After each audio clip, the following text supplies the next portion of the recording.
Engineering ফ্যাকাল্টির দুর্বলতা কোথায় এবং আমরা কেন বিশ্ববিদ্যালয় হিসেবে আমরা পিছিয়ে আছি অন্যান্য বিশ্ববিদ্যালয় থেকে?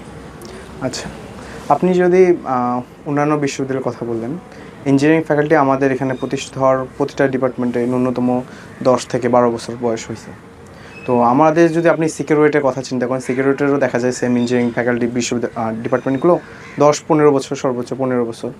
তো আমরা ওখান থেকে অনেক পিছিয়ে প্রথমত একটা বিষয়। আর দ্বিতীয়ত আমাদের ইঞ্জিনিয়ারিং ডিপার্টমেন্টগুলো যে খুললেই খালি হবে না, ইঞ্জিনিয়ারিং ডিপার্টমেন্টগুলো পরিচালনার একটা পর্ষদ একটা থাকা উচিত।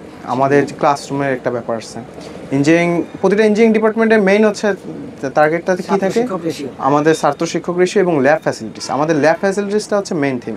তো আমাদের ক্ষেত্রে দেখা যায় কি ল্যাব ফ্যাসিলিটিসের বিষয়টা একদম মানে অগ্রাহ্য করা একটা বিষয়। আচ্ছা, আমি একটু জানতে চাচ্ছি যে আপনারা যখন ল্যাব করেন একসঙ্গে কতজন ল্যাব করেন?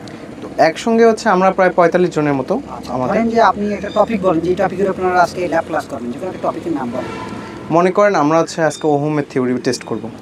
এই যখন আপনারা এই ল্যাবটা করতে যাবেন তখন আসলে কি পরিমাণ যন্ত্র আপনাদের থাকা উচিত 45 জনের বিপরীতে? 45 জনের বিপরীতে ন্যূনতম আপনি যদি গ্রুপ আকারে বিবেচনা করেন অন্তত 9টা বা হচ্ছে 10টা মাল্টিমিটার অবশ্যই থাকা উচিত। দেখা যায় 2টা আছে, তার মধ্যেও দুর্ভাগ্য অবস্থা কি যে তার মধ্যে দেখা যায় একটা না একটা নষ্ট। এটা কিন্তু খুবই লজ্জার একটা বিষয়। একটা অবশ্যই ট্রিপলি খুবই বলা যায় যে খুবই একটা ভালো। হ্যাঁ, আপনি বাংলাদেশ সহ বিশ্বের যে কোনো জায়গায় যাবেন, ইলেকট্রিক্যাল ইঞ্জিনিয়ারিং সহ ইলেকট্রনিক্স এগুলো অনেক চাহিদা। আপনি বৈশ্বিক দেশে বা অন্যান্য দেশে ইলেকট্রনিক্স চাহিদা প্রচুর। তো সেক্ষেত্রে আমাদের যে অবস্থাটা, আমরা এত সুন্দর একটা সাবজেক্ট রাখছি কিন্তু তারপর সেটা যে পরিচালনার অভাবে আমাদের হচ্ছে সুবিধার অভাব রয়েছে এখানে। আচ্ছা, ক্লাসরুমের সংকট আছে কি? অবশ্যই আমরা ক্লাসরুম করা লাগে আমাদের অন্য ডিপার্টমেন্ট বা অন্য হচ্ছে সিনিয়র ডিপার্টমেন্টগুলো ক্লাস করবে, ব্যাচগুলো ক্লাস করার পর আমরা তাদের জন্য ক্লাসরুম ফাঁকা হবে, তখন আমরা যাই ক্লাস করব। আমাদের হচ্ছে এই অবস্থা। আর আচ্ছা, আমি একটু ইন্টারাপ্ট করছি যে আমরা কিন্তু খুব সম্ভবত রিসেন্টলি দেখছি যশোর বিজ্ঞান ও প্রযুক্তি বিশ্ববিদ্যালয়টি কিন্তু খুব প্রতিষ্ঠার পর অবশ্যই অনেক পরে, এবং আমরা দেখি যে বেশ কিছু র্যাঙ্কিংয়ে, ওয়ার্ল্ড র্যাঙ্কিংয়ে তারা স্থান করে নিয়েছে। আমাদের বিশ্ববিদ্যালয় আসলে এই জায়গায় পিছিয়ে। আপনার কাছে কি মনে হয় কেন পিছিয়ে আমরা? প্রথমত যদি আপনি বলেন তারা হচ্ছে দেখা যায় গেস্ট টিচারের ব্যাপারটা যদি বলি, আমাদের তো অবশ্যই ইঞ্জিনিয়ারিং ডিপার্টমেন্টগুলো টিচার সংকট, সেটা বাংলাদেশে অনেক বিশ্ববিদ্যালয়ে আছে, কিন্তু তারা কি করে সেটা গেস্ট টিচার দিয়ে মেকআপ করে। কী ধরনের গেস্ট টিচার তারা আনে? তারা বাইরের দেশ থেকে গেস্ট টিচার আনে। তাদের টিচার যেমন আপনি যদি রিসেন্টলি দেখেন কেমিক্যাল ইঞ্জিনিয়ারিং ডিপার্টমেন্ট যেটা, ওটা থেকে তারা হচ্ছে 6 জনের মতো গেস্ট টিচার আনছে বাইরের দেশ থেকে। 6 জন বাইরের দেশ থেকে। কোন বিশ্ববিদ্যালয় এটা? যশোর বিজ্ঞান ও প্রযুক্তি বিশ্ববিদ্যালয়। আসলে যে বিশ্ববিদ্যালয় আমাদের কত পরেও তৈরি হয়েছে এবং হচ্ছে তারা তাদের ডিপার্টমেন্টগুলো আমাদের থেকে বয়স কম, কিন্তু আপনি যদি দেখেন এরপরে তার খুবই তারা আপনি রিসেন্টলি র্যাঙ্কিংগুলো যদি দেখবেন, আপনি ইঞ্জিনিয়ারিং ডিপার্টমেন্টগুলো তাদের র্যাঙ্কিং অনেক উপরে, ভালো অবশ্যই রয়েছে।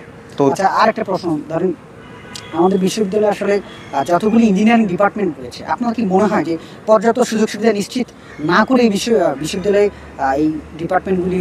হ্যাঁ, অবশ্যই। এটা পুরোটা আমি যদি বলি, এটা পুরো অপরিকল্পনার একটা অংশ। আপনি বিজ্ঞান ও প্রযুক্তি বিশ্ববিদ্যালয়ের নাম দিলেন আর আপনি হচ্ছে মানে কয়েকটা ডিপার্টমেন্ট, ইঞ্জিনিয়ারিং ডিপার্টমেন্ট লাগাই দিলেন, এমন তো ডিপার্টমেন্ট মানে চলবে না, ভার্সিটি চলবে না। আপনি দেখা যাবে যে আপনার ভার্সিটি ডিপার্টমেন্টগুলো একটা পর্যায়ে কী হবে, এমন যে স্টুডেন্টরা গ্র্যাজুয়েট করতেছে, বিসিএসে যাচ্ছে, তারা ব্যাংকিং লাইন যাচ্ছে। এখানে আমার একটা প্রশ্ন, আপনাদের এই সমস্যাগুলো আপনারা কি কখনো প্রশাসনের কাছে গিয়ে বলছিলেন কিনা? আমরা আমাদের অনেক সিনিয়র ব্যাচেরা এটাও করছিল, তারা বিভিন্ন আন্দোলন কিংবা না এই ধরনের কোনো ধরনের সমাধান আমরা এখন প্রত্যক্ষ করিনি। শিক্ষক এবং শিক্ষার্থীর মাঝে গ্যাপ আছে কিনা? এটা একটা বিষয় আপনি বলতে পারেন যে আপনি যদি অন্যান্য বিশ্ববিদ্যালয়, বিশেষ করে বাইরের দেশের বিশ্ববিদ্যালয়গুলো চিন্তা করেন, শিক্ষক এবং হচ্ছে ছাত্রের যে সম্পর্ক সেটা বন্ধুত্বপূর্ণ।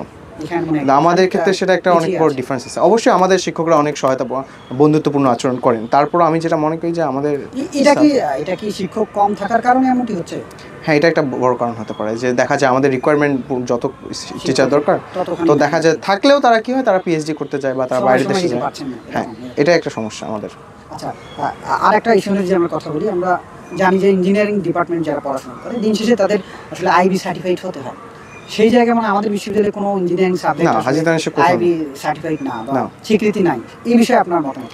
তো আইবি সার্টিফাইড হচ্ছে সেসব বিশ্ববিদ্যালয়, সেসব ডিপার্টমেন্টকে দিবে যাদের হচ্ছে তাদের নির্দিষ্ট রিকোয়ারমেন্ট পূরণ করবে। আপনি যদি নির্দিষ্ট রিকোয়ারমেন্টে যান, তো প্রথমেই তাদের যেটা থাকে, তাদের যে মেজর কোর্স যেগুলো, সেই মেজর কোর্সের জন্য ন্যূনতম দুইটা ল্যাব থাকবে এবং ন্যূনতম দুইটা প্রফেসর থাকবে। তো আমাদের ক্ষেত্রে সেটা দেখা যায় একটি ডিপার্টমেন্টে কি দুইজন প্রফেসর আছে? না, আমাদের একজন এবং তিনি হচ্ছেন চেয়ারম্যান। আর খুবই আসলে হতাশার কথা।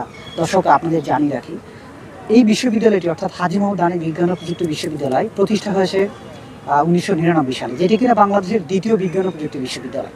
অর্থাৎ প্রথম প্রযুক্তি বিশ্ববিদ্যালয় সাস্ট, এর পরপরই হাজী মোহাম্মদ আনিস বিজ্ঞান ও প্রযুক্তি বিশ্ববিদ্যালয়। তবুও হতাশার কথা আমরা জানিয়ে রাখি যে এই বিশ্ববিদ্যালয়ের ইঞ্জিনিয়ারিং কোনো ডিপার্টমেন্টই আসলে আইবি স্বীকৃত নয়।